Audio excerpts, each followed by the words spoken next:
Bonjour à tous. Merci d'être avec nous pour ce webinaire qui est dédié à la nouvelle version de FleurDocs. Aujourd'hui, c'est Solène, Product Manager de FleurDocs, et Arthur, Tech Lead FleurDocs, qui vont vous présenter cette nouvelle version. Juste pour poser vos questions, est-ce que vous pouvez utiliser la section questions et réponses? Si vous levez la main, en fait, Arthur et Solène, ils ne pourront pas le voir. Donc, vraiment, essayez d'utiliser la section questions-réponses. Euh, et voilà. Bah écoutez, je pense qu'on va pouvoir démarrer. Je vois qu'on est 21 et que ça continue à augmenter. Donc je pense qu'on va pouvoir démarrer. Solène, je te laisse la parole. Bonjour à tous, contente de vous voir aussi nombreux pour la présentation de cette nouvelle version de FleurDocs, donc la 2025.0. Donc on va faire un rapide rappel des cas d'usage de FleurDocs, pourquoi ou comment on peut utiliser FleurDocs. Et ensuite, on parlera donc de la nouvelle version, d'abord d'un point de vue utilisateur, quelles sont les nouveautés pour eux, quels sont les gains que cette nouvelle version va apporter. Et ensuite, je laisserai la main à Arthur qui présentera tous les gains techniques de cette nouvelle version. Donc, pour les cas d'usage, FleurDocs peut s'utiliser de deux manières différentes, soit en utilisant seulement la brique, donc le framework FleurDocs, le back-end, dans lequel on va stocker tous les documents, sur lequel on appose toute la sécurité, qui peut communiquer du coup avec des applications tierces et donc d'autres IHM. Je vais revenir dans le détail par la suite. Ou alors, on peut utiliser les deux briques, le framework FleurDocs avec l'UI FleurDocs que nous proposons nativement avec notre produit. Donc, le framework FleurDocs, qui est la brique qui est en dessous, donc le back-end, est une jet NoSQL basée sur OpenSearch pour faciliter. Donc, pourquoi OpenSearch? C'est qu'on a des gains de flexibilité, notamment pour gérer tout le modèle de données.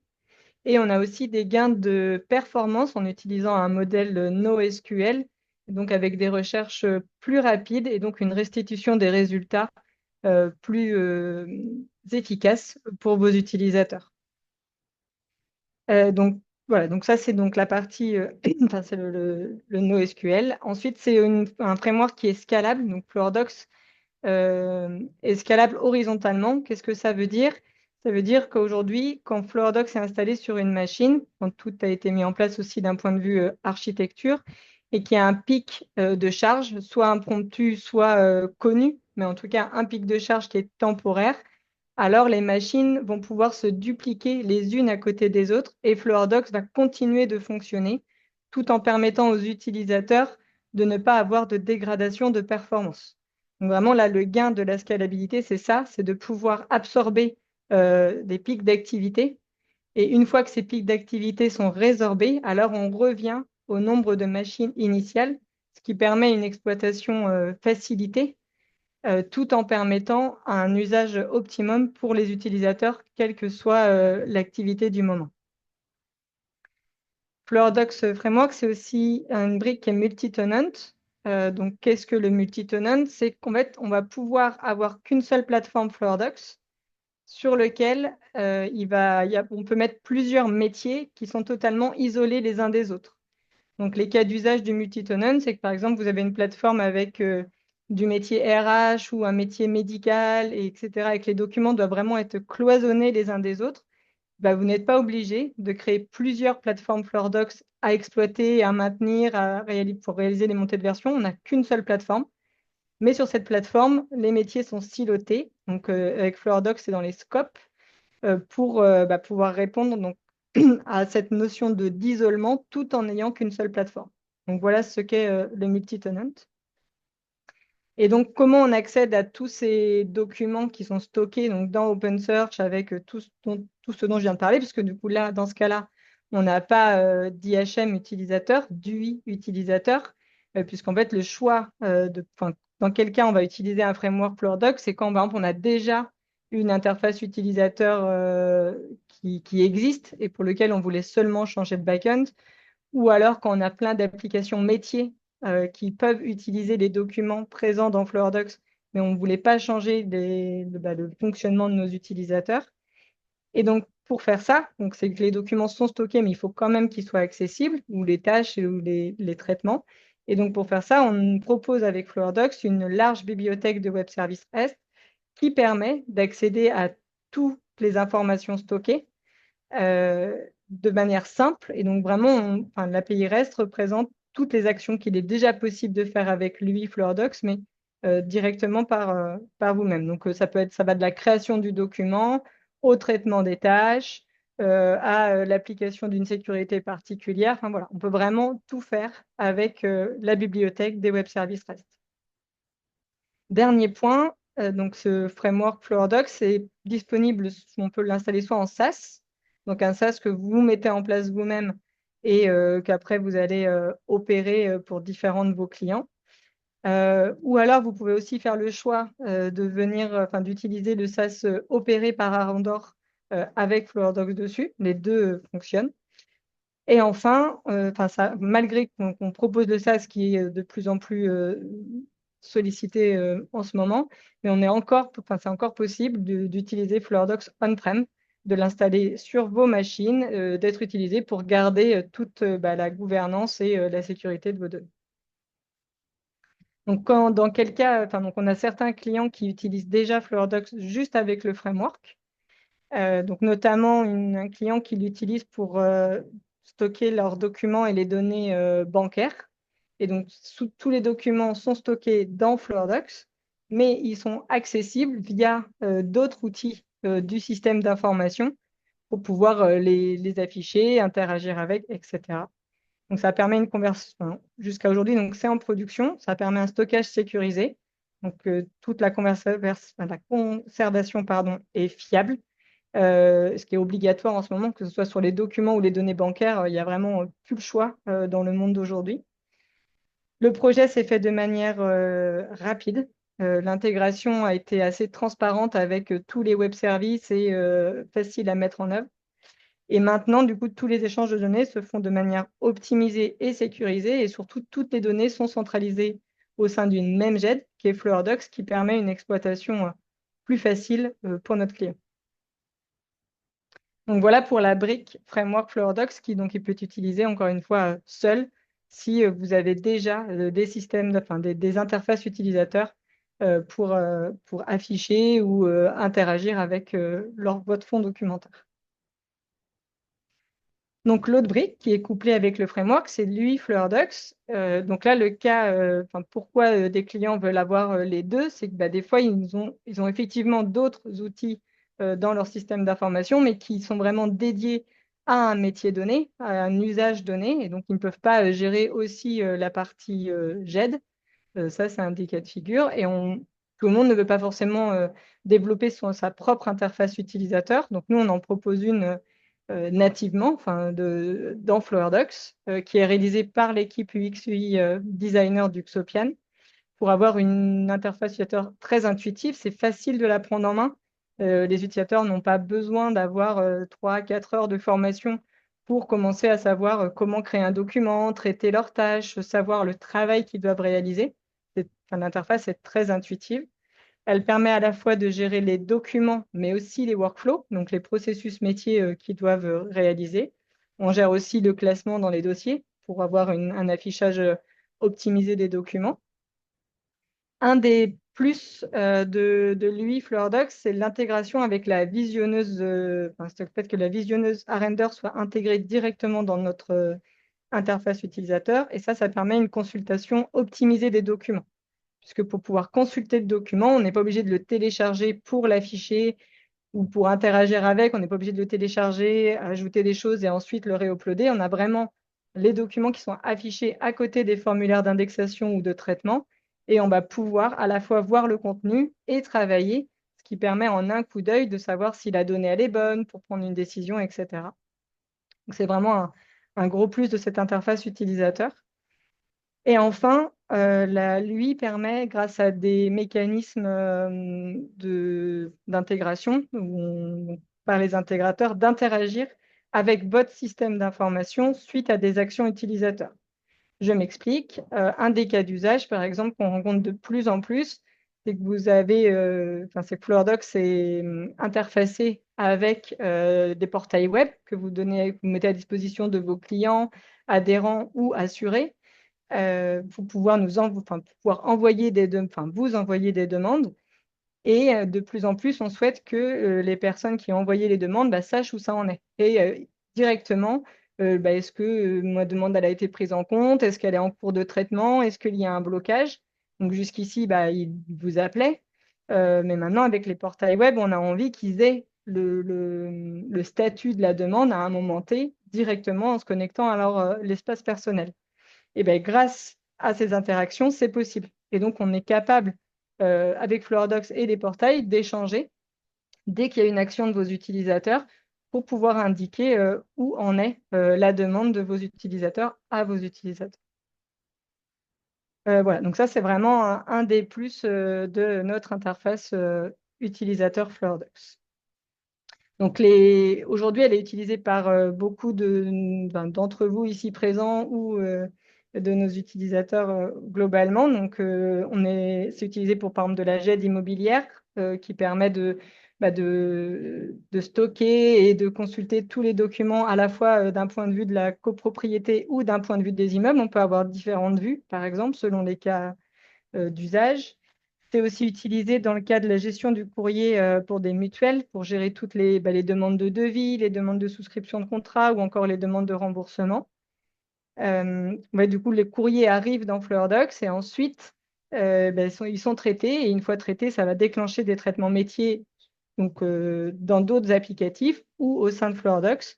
Et donc là, c'est ce qui peut se passer avec, on a d'autres clients de caisses de retraite où il y a les courriers qui arrivent et une fois les courriers traités, on enchaîne avec des traitements pour les liquidations des droits de retraite notamment, où là, il y avait tout un contexte de complétude de dossier avant de pouvoir déclencher des paiements. Et donc ça, Flower y répond. Et puis, donc, un dernier cas d'usage, c'est la gestion des factures au sein de FleurDocs, à la fois dans le traitement des factures et dans le stockage. Donc, voilà pour le rappel des cas d'usage. Et donc, maintenant, on va passer à la présentation de la version 2025.0 d'un point de vue utilisateur, donc les nouveautés pour les utilisateurs. Et ensuite, je passerai la main à Arthur pour la partie, pour le détail technique de cette version. Donc, cette version, elle est sortie mardi dernier. Donc, vous avez dû recevoir les informations.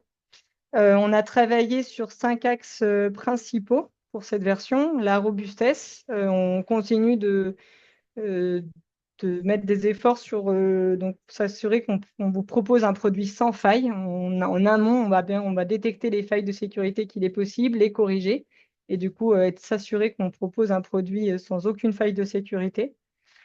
Et on a aussi travaillé énormément sur la qualité du produit pour que cette montée de version se fasse de manière la plus transparente possible.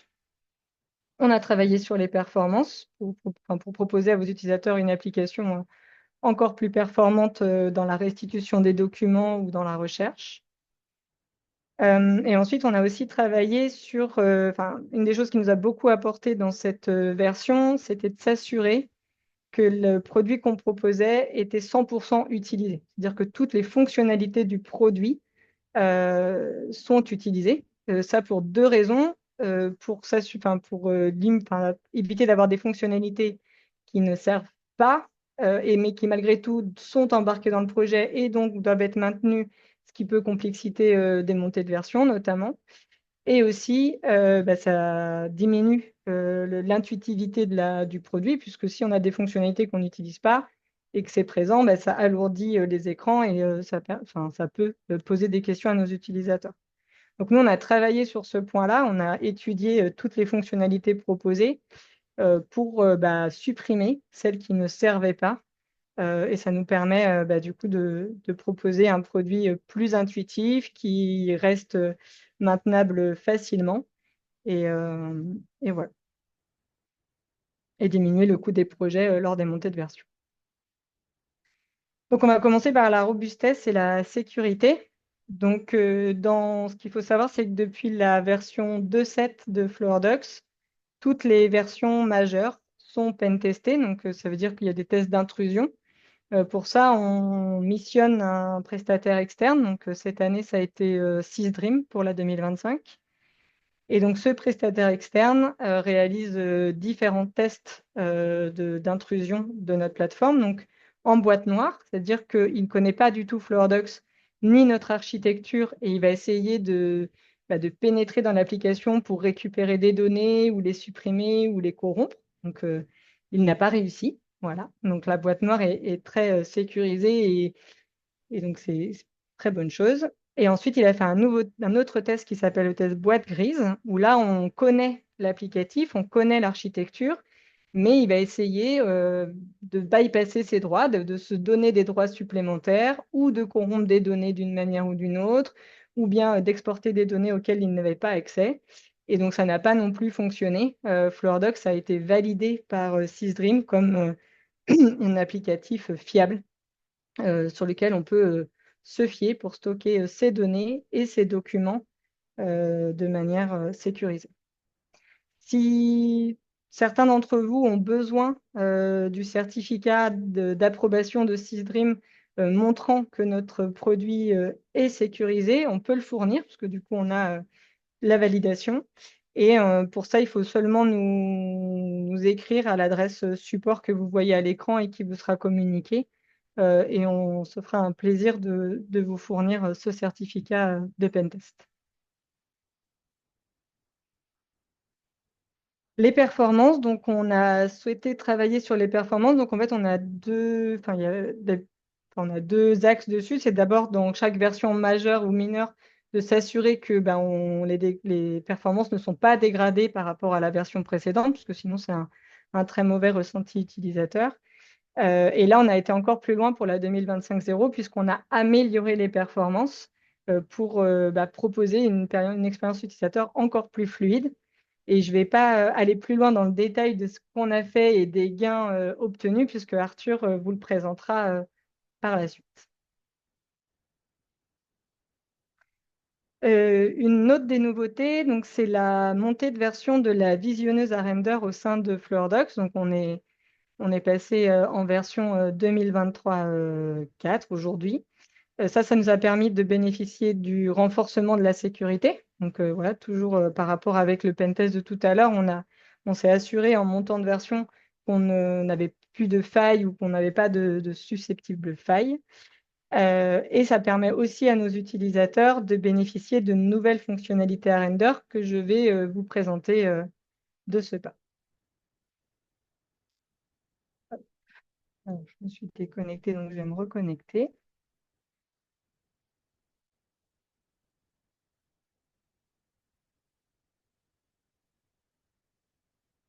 Donc voilà, donc là, je suis connectée à FloorDocs et je vais aller consulter un dossier client dans lequel j'ai plusieurs documents pour vous montrer les nouveautés de la visionneuse à render pour nos utilisateurs. Donc, une des nouveautés, c'est dans le panneau, dans le menu qui est au-dessus. Jusqu'alors, vous aviez beaucoup d'icônes et notamment toutes les icônes pour accéder aux annotations. Et donc là, il y a un choix qui a été fait, qui a été de regrouper les différentes actions dans des menus pour avoir un panel ici allégé. Donc là, par exemple, si je voulais le menu annotation que beaucoup sans doute connaissent, donc on clique dessus. Et là, on a toutes les types d'annotations qui s'affichent. On peut naviguer dans le document, ça reste affiché. Et pour le masquer, il faut à nouveau cliquer sur le menu. Donc avant, tous ces icônes-là étaient dans le panneau. Donc pourquoi on les a regroupés? C'est parce que quand on est sur un petit écran, ce qui est le cas de certains de nos utilisateurs, eh bien, beaucoup d'actions se retrouvaient dans le menu plus ici, les trois petits points, et on avait l'ensemble des actions ici, ce qui est peu utilisable et et moins intuitif, parce que du coup, des fois, on ne se rendait pas compte qu'on avait telle possibilité pour interagir avec le document. Donc là, l'avantage, c'est que tout est visible et on a juste à cliquer dessus pour avoir le détail des actions que nous pouvons faire sur le document. Autre nouveauté, par exemple, je vais prendre ce document-là. Donc là, je peux sélectionner du texte et automatiquement, vous voyez, il y a un nouveau menu qui s'affiche. Donc, c'est un menu rapide ou quick menu. Et quand on sélectionne du texte, on peut le souligner directement. Ou alors, on peut aussi le barrer. Et donc, on choisit, voilà, c'est des annotations, mais on l'a directement en sélectionnant le bon texte. Donc, on a donc le souligner, le barrer, le souligner. On peut aussi l'obfusquer, le masquer, si vous avez activé la fonctionnalité d'obfuscation dans FleurDocs.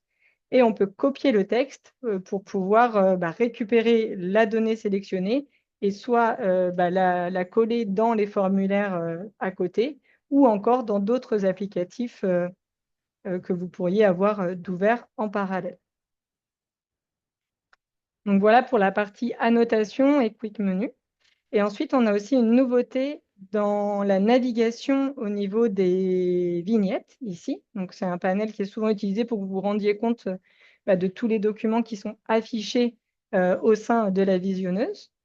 Et donc, jusqu'ici, pour naviguer dans les documents, soit vous aviez la scroll bar ou des petites icônes pour passer de page en page, ou bien navigation au travers du plan de classement en cliquant sur les documents. Donc ça, c'est toujours possible, mais on offre une autre manière d'interagir, parce que là, tous les documents sont affichés. Et en fait, maintenant, il y a je vais un peu augmenter pour vous montrer. Mais du coup, on a un menu ici qui liste tous les documents et on peut naviguer au travers de cette liste pour accéder aux documents qu'on souhaite regarder. Voilà. L'autre nouveauté aussi, c'est que vous pouvez choisir la taille des vignettes. Donc ça vous permet potentiellement de voir plus de vignettes quand vous avez des documents multipages.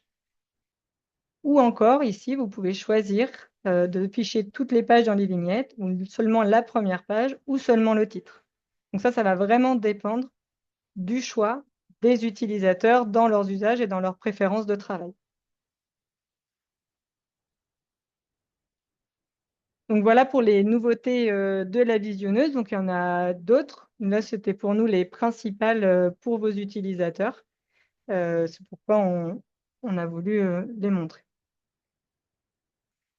Ensuite, notre fonctionnalité, c'est le traitement en série. Donc, c'est une fonctionnalité qui est présente dans notre produit depuis la version 2.6, mais qui n'était pas 100% optimisée, puisqu'en fait, elle fonctionnait très bien quand les tâches étaient en auto-assignation, c'est-à-dire que dès que vous ouvrez une tâche, elle vous est assignée pour pouvoir la traiter, mais elle fonctionnait moins bien quand on était sans cette action, sans l'auto-assignation, c'est-à-dire quand vous ouvrez la tâche et que vous devez cliquer sur le menu pour dire je me l'assigne de manière explicite avant de pouvoir la traiter.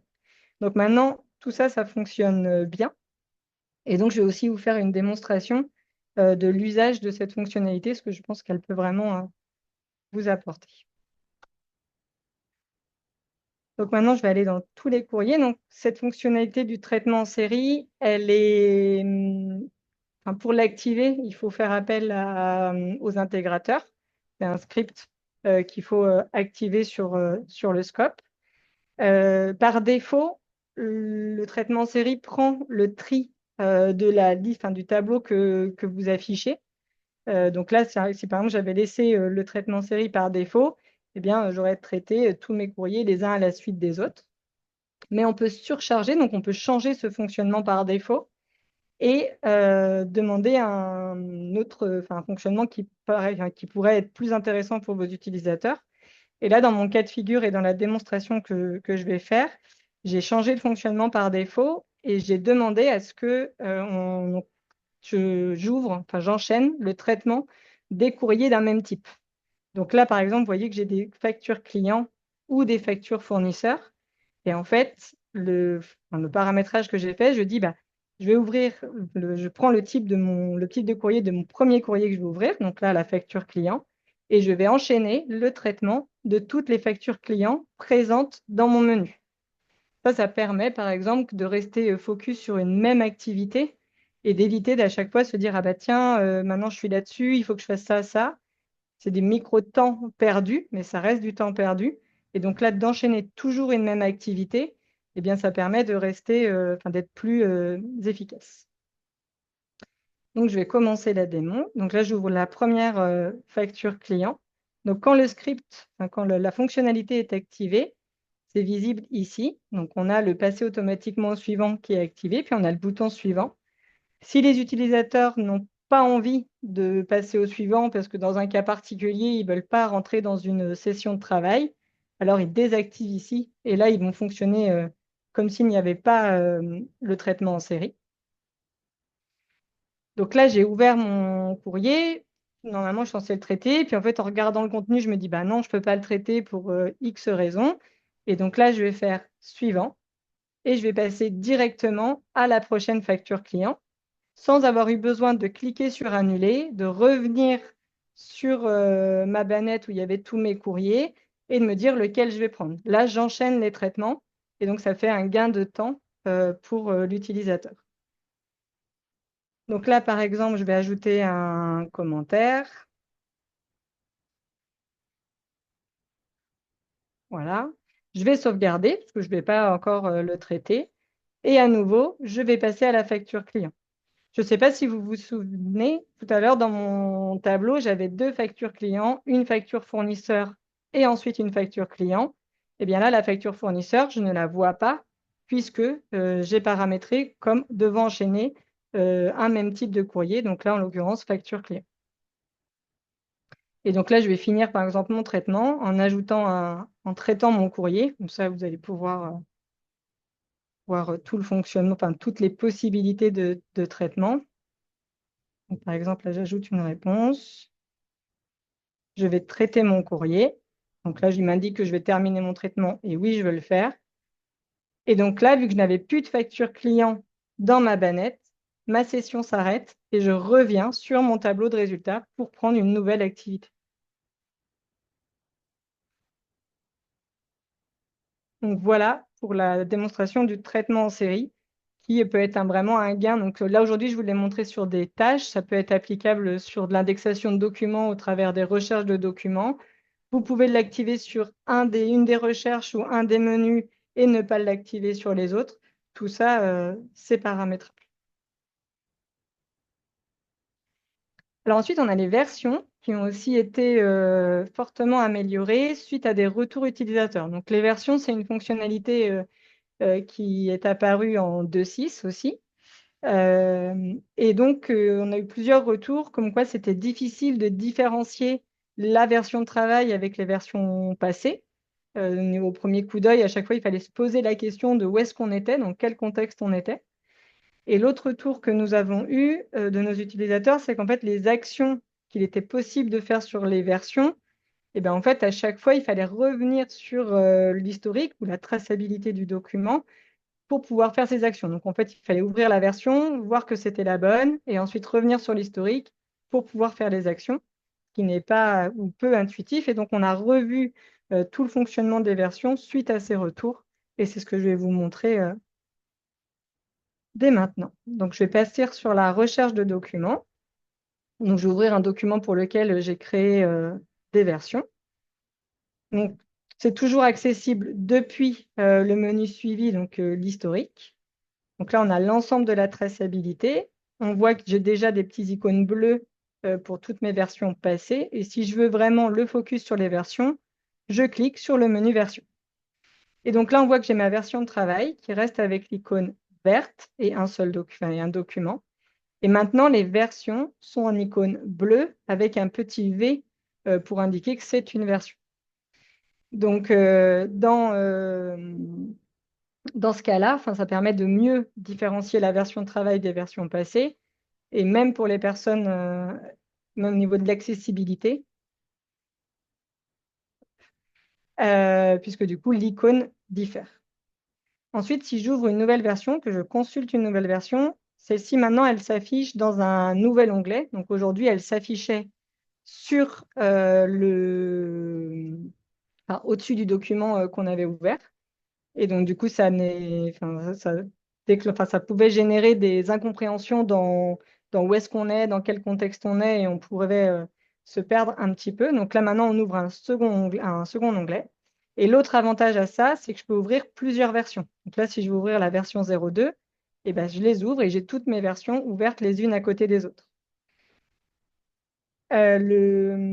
Si on dit ça, du coup, après, c'était difficile de se dire, bah oui, mais alors du coup, quelle version j'ai ouverte? Et donc, pour ça, on a ajouté le nom, enfin le numéro de la version directement dans le titre. Comme ça, tous les utilisateurs savent, voilà, là, j'ai ouvert telle version, je suis dans tel contexte et je n'ai plus de questions à me poser. On a ajouté les actions possibles sur une version ici, du coup, avec donc là la possibilité de la télécharger ou la possibilité de la comparer avec la version de travail. Et on a diminué, enfin on a enlevé des actions dans la visionneuse qu'il n'était pas possible de faire sur une version. Donc avant, il y avait toutes les possibilités, sauf qu'en fait, la majorité ne pouvait pas fonctionner ou n'était pas intéressante pour une version. Donc on les a supprimées pour épurer la visionneuse et aussi pour que les utilisateurs aient moins de questions à se poser sur mais pourquoi je ferais ça sur une version, par exemple. Donc voilà pour les versions.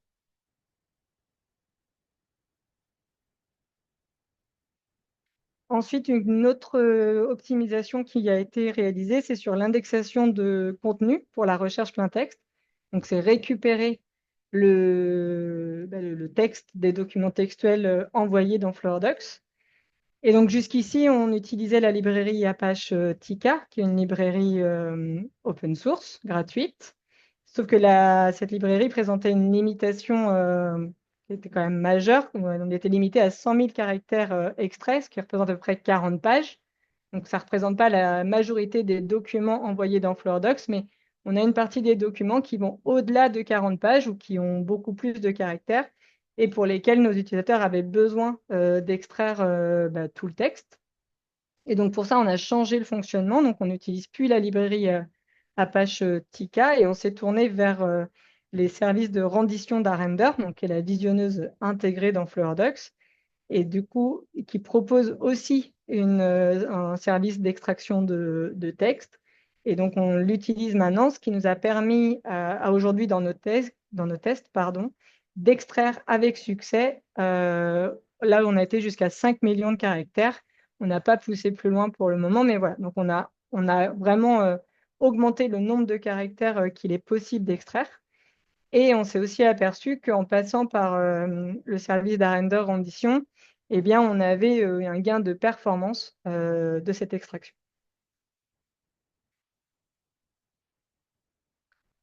Et la dernière nouveauté que je vais vous présenter, donc c'est vos idées d'évolution, c'est que maintenant, depuis FloorDocs directement, vous allez pouvoir soumettre, vos utilisateurs vont pouvoir soumettre des idées d'évolution ou des idées d'amélioration pour qu'on continue de faire progresser le produit avec vous, nos utilisateurs, parce que du coup, un produit sans utilisateur n'est pas un produit.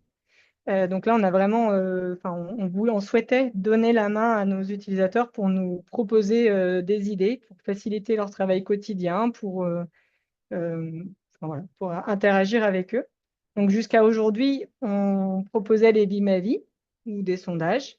Donc ce sera toujours un moyen d'échanger avec vous. D'ailleurs, je réitère l'appel pour les Vie ma vie, si vous êtes intéressé, qu'on rencontre vos utilisateurs sur la manière dont ils travaillent, comment on pourrait optimiser tout ce travail-là et le produit, on est totalement preneur. Donc, ce sera des interviews avec moi et l'équipe UX UI designer. Et voilà, c'est toujours quelque chose qu'on souhaite faire en 2025. Mais en plus, parce que des fois tout le monde n'a pas le temps, on propose ce portail d'idées que je vais vous présenter tout de suite. Donc là, dans la bannière, on avait jusqu'ici le bouton plus et le bouton rafraîchir. Et donc maintenant, on a le petit bouton information qui nous permet d'ouvrir un menu donc avec l'accessibilité. Donc ce menu-là vous permet d'accéder à la déclaration d'accessibilité du produit FloorDocs. Et on a un menu vos idées d'évolution. Donc si je clique dessus, ça ouvre ça ouvre un nouvel onglet avec le portail des idées de FloorDocs. Donc, on a ici, pour soumettre une idée, vous cliquez sur le bouton Submit ID, où là, du coup, vous allez pouvoir renseigner votre idée, renseigner votre demande, indiquer à quel point c'est important pour vous. Et ensuite, l'idée nous est soumise. Donc, une fois qu'elle est soumise, elle ne s'affiche pas directement sur le portail. Il y a une analyse qui est faite par l'ensemble de l'équipe pour regrouper avec d'autres tours utilisateurs, voir à quel point ça se regroupe ou ça demande les mêmes choses. Et ensuite, dans certains cas, quand on va avoir besoin de plus de retours ou de savoir à quel point ça intéresse beaucoup d'utilisateurs ou non, alors on le soumettra au vote dans cet onglet idées, où là, vous allez avoir toutes les idées pour lesquelles on attend des retours et pour savoir à quel point c'est souhaité ou pour savoir quel usage vous aimeriez avoir pour cette fonctionnalité. Et ensuite, vous allez avoir deux autres onglets. Le à venir, ça sera les fonctionnalités sur lesquelles on est en train de travailler pour vous donner de la visibilité sur les chantiers qui sont en cours et donc qui vont arriver dans les versions futures. Et un onglet disponible pour toutes les fonctionnalités qu'on aura déjà réalisées. Donc, ça sera un peu à coupler avec ce type de webinaire ou de présentation pour vous indiquer, bah voilà, ça c'est disponible et vous l'avez, même si peut-être vous n'en aviez pas connaissance. Donc voilà pour la manière, enfin, on offre une autre possibilité à nos utilisateurs d'interagir avec nous pour nous proposer des évolutions du produit. Donc voilà, j'ai fini toutes les nouveautés pour les utilisateurs de cette version 2025.0 et je passe la main à Arthur qui va vous présenter les gains techniques de cette version. Bonjour à tous. Du coup, je vais commencer par parler un peu d'architecture et pour commencer, du coup, des suppressions. On a supprimé deux composants techniques, Camunda, qui nécessitait une montée de version lors de cette version majeure. C'était trop coûteux vis-à-vis du gain utilisateur, donc on a préféré la supprimer. D'un point de vue exploitant, ça permet de gagner une machine en moins à exploiter, enfin une base de données plutôt, parce que Camunda nécessitait une base de données PostgreSQL. Et sa suppression d'un point de vue applicatif permet de réduire la charge côté core FlowRDocs. On a également supprimé Open Source Dashboard, qui était une fonctionnalité peu utilisée par nos clients et qui ne répondait pas à des besoins de reporting à froid. On réfléchissait depuis assez longtemps à supprimer cette brique, à la remplacer par des dashlets, des nouveaux dashlets sur la page d'accueil, comme ils sont comme déjà présents côté page d'accueil actuellement. Et suite à l'audit effectué par Sysdream, dont Solène a parlé tout à l'heure, on a découvert une faille de sécurité et le gain, la mise en place du correctif était beaucoup plus coûteuse que le gain nécessaire. Et étant donné qu'on avait déjà réfléchi à le remplacer, on a accéléré sa fin de vie. Et du coup, c'est tout pour cette partie-là sur la suppression. On peut ensuite passer sur Render. Du coup, il y a eu beaucoup de changements côté utilisateur, mais il y a aussi des changements d'architecture. Dans les versions précédentes, on avait une seule application GUI qui contenait FlowRDocs GUI et Render HMI.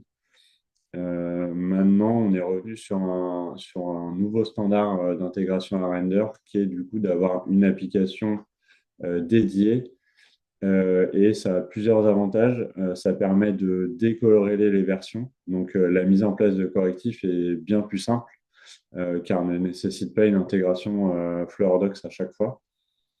Ça permet de faire de la customisation par plateforme. Par exemple, parmi vous, il y a des clients qui ont des SaaS mutualisés pour leurs clients qui voudraient avoir une customisation identique sur tous ces clients-là. Et ben, du coup, c'est faisable. Alors qu'avant, on était obligé de faire de la configuration scope par scope, ce qui du coup est bien plus coûteux dans le cas de mise à jour. Petite précision, par contre, sur ce genre de choses, les propriétés Render ne sont pas forcément compatibles avec Render, avec FlowRDocs. Du coup, on a mis à disposition un début de liste dans la documentation et c'est quelque chose qu'on a vocation à enrichir de plus en plus Toutes les propriétés qui sont dans la documentation sont des propriétés qu'on teste nous-mêmes, dans lesquelles on garantit le bon fonctionnement. Ce qui, du coup, n'est pas forcément toujours le cas sur ce qui est présent, ce qu'on n'a pas testé. Et du coup, on peut passer au dernier sujet sur les tests de performance. Avant de parler de méthodologie, je vais un peu parler des actions qui ont été effectuées. On a un des gros sujets de la 2025-0 d'un point de vue performance, c'était la gestion du cache. Tous les objets en cache dans Flowerdux jusqu'à maintenant étaient stockés dans Redis. Maintenant, on distingue deux types d'objets différents. Les objets vivants, donc c'est des objets qui sont à la main des utilisateurs. Les annotations, les réservations, les préférences, c'est des objets qui ont vraiment une durée, enfin qui sont très vivants. Et les objets statiques qui correspondent plutôt au travail d'intégrateur. Donc c'est tout le modèle de données, les documents de configuration. Et donc ceux-là sont plutôt statiques parce qu'en en général ne bougent pas tous les jours, et donc ont un moins fort besoin de synchronisation. Donc dans Redis, on stocke uniquement les clés de synchronisation et on stocke les objets statiques dans des caches locaux dans chacun des corps. Et on peut voir du coup en regardant les graphiques dessous que ce chantier plus diverses améliorations côté IHM ont un gain non négligeable. Pour obtenir ces résultats, on a couplé deux technologies. CodeCept.js, qui est du coup un framework de test d'interface graphique qui nous permet de mesurer le ressenti vraiment utilisateur. Donc ça va simuler l'usage d'un utilisateur, ce qui nous permet vraiment de correspondre à la vie de tous les jours de nos utilisateurs. On a utilisé deux scénarios différents qui correspondent à un usage principal de Flowerdux, la recherche par tag, l'ouverture et la visualisation de documents, et un scénario très similaire mais avec du traitement de tâches. Du coup, on peut voir qu'il y a un gain, on divise par deux les temps de réponse, ce qui est non négligeable d'un point de vue performance et d'un point de vue productivité pour vous. On a également fait des tests sur un modèle de données conséquent, c'est-à-dire avec 1000 workflows et 5000 tâches. Et on peut voir que, contrairement à la version 2.7, le volume du modèle de données n'a pas de conséquences sur les performances de Flowerdux, ce qui du coup est un très bon point. Et du coup, on a fini pour les tests de performance. On peut maintenant passer aux questions. Alors, j'ai vu qu'il y avait une question sur donc la fonctionnalité du traitement série, je suppose, pour savoir si on pouvait, si sa fonctionnalité peut être disponible dans toutes les balles, exemple mes courriers ou les recherches. Oui, c'est paramétrable et la manière d'indiquer comment on fait le traitement en série. Est-ce qu'on prend le tri par défaut ou est-ce que, comme dans la démo, on choisit un tri un peu plus spécifique? C'est paramétrable selon le menu duquel on lance la session de traitement.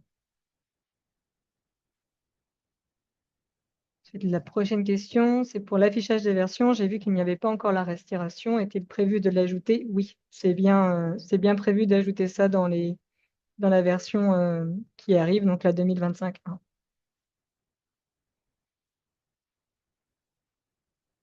Arthur, je pense que la question suivante, elle est plus pour toi. Avec la visionneuse, est-il maintenant possible de surcharger la configuration standard pour la mise en forme des annotations? Oui, du coup, ça fait partie des propriétés qu'on a documentées, qui du coup fonctionnent très bien, autant par scope que par propriété, pour toute une plateforme, si besoin.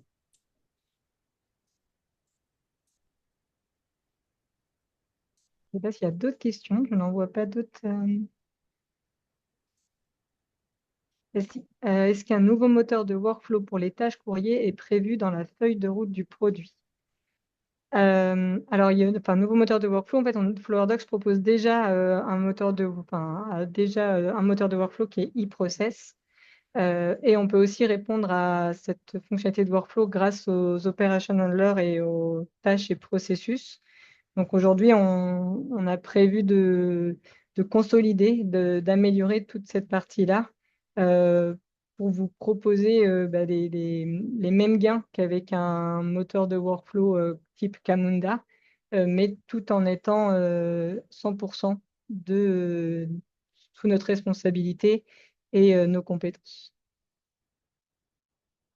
Ouais, on peut déjà faire du workflow avec FlowerDocs grâce donc à des fonctionnements que vous utilisez déjà ou à eProcess pour être présenté ultérieurement. Une autre question à Render. Bonjour, question concernant Render. Est-il prévu d'améliorer la qualité d'image d'affichage d'un Render parce qu'aujourd'hui on constate une différence après téléchargement du document? Merci. Alors, nous, on est utilisateur d'Arrender, donc je ferai passer l'information. On n'a pas vu nous, on n'a pas constaté de différence de qualité d'image. Mais on échangera aussi avec l'équipe en charge d'Arrender pour remonter cette information. Et il ne faut pas hésiter à se rapprocher du support dans le cadre de Oui, ce genre de problématiques. oui, le support est vraiment très à l'écoute pour aider.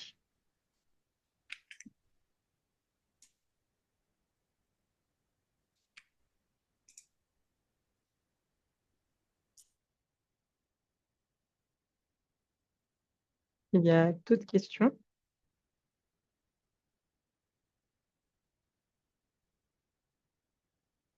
Eh bien, je pense qu'on va clôturer ce webinaire. Donc merci à tous encore une fois d'être venus si nombreux à la présentation de cette version. Et en petit rappel, voilà, si vous avez donc des demandes d'aide, n'hésitez pas à contacter notre support, donc floordocs@tuxopian.com. Et s'il y a besoin d'informations complémentaires sur Floordocs ou sur cette version, alors vous pouvez contacter toute notre équipe de Customer Success Manager à csm@uxopian.com. Eh ben, très bien, merci Solène, merci Arthur. Et vous recevrez aussi le lien du replay du webinaire par mail rapidement.